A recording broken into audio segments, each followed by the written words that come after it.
भगवान विष्णु ने धर्म की स्थापना और पृथ्वी की सुरक्षा के लिए कई अवतार लिए हैं। इनमें से मोहिनी उनका एकमात्र महिला अवतार है। उन्होंने कई अवसरों पर मोहिनी के रूप में अवतार लिया। हालांकि मोहिनी अवतार का उल्लेख दशावतार की सूची में नहीं मिलता है, लेकिन यह एक महत्वपूर्ण अवतार है।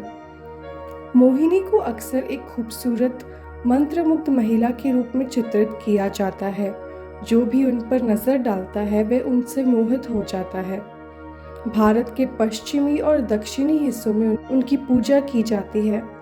उन्हें महालया और शिलाबालिका के नाम से भी जाना जाता है। हिंदू पौराणिक कथाओं के अनुसार मोहिनी का अवतार भगवान विष्णु द्वारा समुद्र मंथन के दौरान असुरों का ध्यान भंग करने के लिए लिया गया था। एक बार देवों के राजा इंद्र अपने हाथी ऐरावत पर सवार थे और ऋषि दुर्वासा के पास पहुंचे।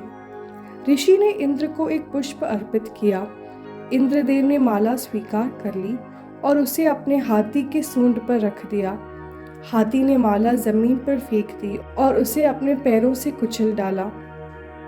यह देखकर ऋषि दुर्वासा क्रोधित हो गए और उन्होंने इंद्र और अन्य सभी देवताओं को श्राप दिया कि वे अपनी शक्ति खो देंगे और अपनी सभी ऊर्जा, भाग्य और ताकत से भी वंचित हो जाएंगे। इस घटना के बाद देवताओं ने अपनी सारी शक्तियां खो दी और असुरों के साथ सभी युद्ध हारने लगे। भगवान विष्णु ने देवताओं को सलाह दी कि केवल क्षीर सागर के नीचे स्थित अमृत ही उनकी खोई हुई शक्ति को वापस ला सकता है। देवताओं के लिए अकेले इस असीमित महासागर का मंथन करना असंभव था। इसीलिए देवताओं ने असुरों के साथ मंथन करने का फैसला किया और उनसे कहा कि उसमें से जो अमृत निकलेगा वह दोनों में बराबर बांट दी जाएगी। मंथन के दौरान महासागर से कई चीजें निकली। उसमें से 14 रत्न निकले जो देवताओं और असुरों के बीच बांट दिए गए और अंत में चिकित्सक धन्वंतरी अमृत का कलश लेकर प्रकट हुए।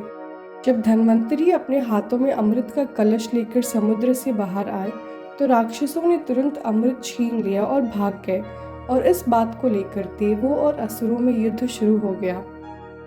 भगवान विष्णु ने चिंतित देवताओं को सांत्वना दी और मोहिनी नाम की एक सुंदर महिला के रूप में प्रकट हुए।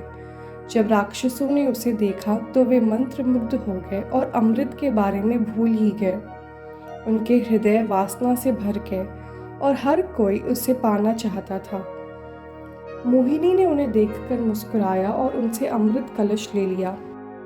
उसने उनसे कहा कि वह इसे उन दोनों के बीच समान रूप से वितरित करेगी।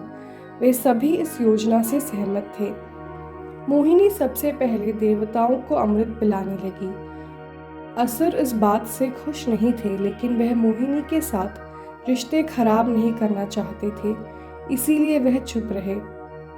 मोहिनी ने सारा अमृत देवताओं में बांट दिया और जब असुरों की बारी आई तो वहां से गायब हो गई। इस तरह असुर अमृत पाने से वंचित रह गए। समुद्र मंथन में अपनी भूमिका के अलावा मोहिनी को भगवान शिव और राक्षस भस्मासुर की कहानी में उनकी भूमिका के लिए भी जाना जाता है। राक्षस भस्मासुर ने भगवान शिव को प्रसन्न करने और एक वरदान प्राप्त करने के लिए कड़ी तपस्या की थी। उसने यह वरदान प्राप्त किया कि वह जिस किसी के सिर पर हाथ रखेगा वह जलकर भस्म हो जाएगा। भगवान शिव ने वरदान दे दिया, लेकिन भस्मासुर ने अपनी नई शक्ति का उपयोग स्वयं भगवान शिव पर करने का प्रयास किया। भगवान विष्णु ने इस स्थिति को देखा और मोहिनी का रूप धारण कर भगवान शिव के बचाव में आए। मोहिनी भस्मासुर के सामने प्रकट हुई। राक्षस उन पर मंत्रमुग्ध हो गया था और मोहिनी ने उसे अपने साथ एक नृत्य प्रतियोगिता में भाग लेने के लिए प्रलोभित किया। मोहिनी ने नृत्य की मुद्रा में अपना हाथ अपने सिर पर रखा, जिसे दानव ने दोहराया और तुरंत जलकर राख हो गया। इसके अलावा हमारे भागवत पुराण सहित कई दक्षिण भारतीय ग्रंथ हैं जो राक्षस महिषी को मारने के बड़े उद्देश्य को पूरा करने के लिए शिव और मोहिनी के रिश्तों का संदर्भ देते हैं। राक्षस महिषी महिषासुर की बहन थी जिसका देवी दुर्गा ने वध किया था। अपने वर्षों की तपस्या के बाद महिषी ने भगवान ब्रह्मा को प्रसन्न किया और उनसे अमर होने का वर मांगा। भगवान ब्रह्मा ऐसा करने में असमर्थ थे। महिषी ने फिर यह वर मांगा कि उसे केवल शिव और विष्णु का पुत्र ही मार सके। महिषी इस बात से आश्वस्त थी कि दो पुरुष कभी संतान नहीं पैदा कर सकते। उसने अपने भाई के वध का बदला लेने के लिए देवताओं और मनुष्यों पर कहर बरसाया। दूसरी ओर समुद्र मंथन में देवों की सहायता करने के बाद भगवान विष्णु के मोहिनी अवतार की हर लोक में प्रशंसा हुई। मोहिनी के दिव्य सौंदर्य के बारे में इतना सुनने के बाद भगवान शिव श्रीहरि विष्णु के दर्शन के लिए आए और उनकी सराहना करते हुए उन्हें अपना मोहिनी का रूप दिखाने के लिए कहा। जब भगवान विष्णु मोहिनी के रूप में प्रकट हुए तब महादेव उनकी स्त्री रूप की प्रशंसा करने से खुद को रोक नहीं पाए और वासना की भावनाओं से अभिभूत हो गए। कुछ लोग कहते हैं कि भगवान शिव ने मोहिनी के साथ संभोग किया और कई जगहों में ऐसा वर्णन मिलता है कि मोहिनी का रूप देखकर भगवान शिव अपनी इच्छाओं पर नियंत्रण नहीं कर पाए और उनके शुक्राणु का कुछ बूंद जमीन पर गिर गए। लेकिन इसके आगे की कहानी से लोगों के बीच कोई विवाद नहीं। इस मिलन से शास्ता का जन्म हुआ। उन्हें अय्यप्पन के नाम से भी जाना जाता है। मोहिनी की सुंदरता को विरासत में पाकर अय्यप्पन को देवताओं में सबसे सुंदर माना जाता है।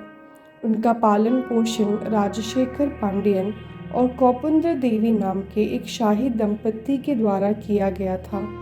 आगे चलकर अय्यप्पन महिषी का वध करते हैं और पृथ्वी को बुराई से मुक्त करते हैं।